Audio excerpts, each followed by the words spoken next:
அடேங்கப்பா, என்னடா சொல்ற? இந்த வேலைக்கு 1.5 கோடி ரூபாய் மாத சம்பளமா? கவுண்டமணி செந்தில் காமெடி மாதிரி கப்பல் நின்னா இறங்கி தள்ளணுங்கிற வேலை இல்லைல்ல? அப்படிதானே மைல்டு வாய்ஸ்ல நினைக்கிறீங்க? நிச்சயமா அந்த வேலை இல்லைங்க.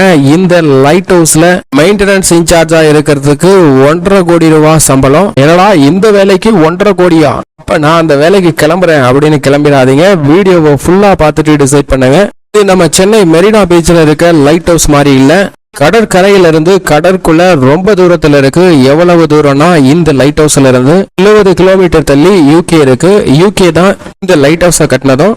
ஏன் யூகே இவ்வளவு தூரம் தள்ளி இந்த லைட் ஹவுஸ் இங்க கட்டினாங்க அப்படின்னா, யூகேல இருந்து யூஎஸ்க்கு போறதுக்காக தான். நம்ம எல்லாருக்குமே ரொம்பவே நல்லா தெரியும் பசிபிக் ஓசன் எவ்வளவு பெருசுன்னு.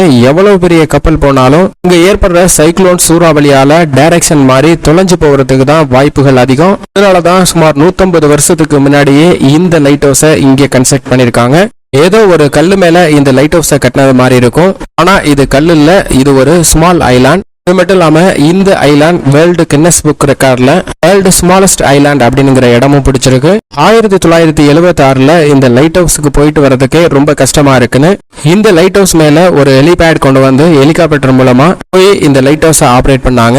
சுமார் 20 வருஷத்துக்கு அப்புறம் அதுக்கான தேவையும் இல்லாம போயிருச்சு. ஏன்னா இந்த லைட் ஹவுஸ ஃபுல்லி ஆட்டோமேட் பண்ணிட்டாங்க.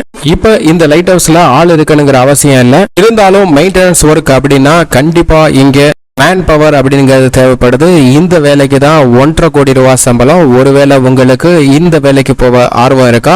மறக்காம கமெண்ட் பாக்ஸ்ல கமெண்ட் பண்ணுங்க. எத்தனை பேருக்கு ஆர்வம் இருக்கு அப்படிங்கறத தெரிஞ்சுக்கலாம்.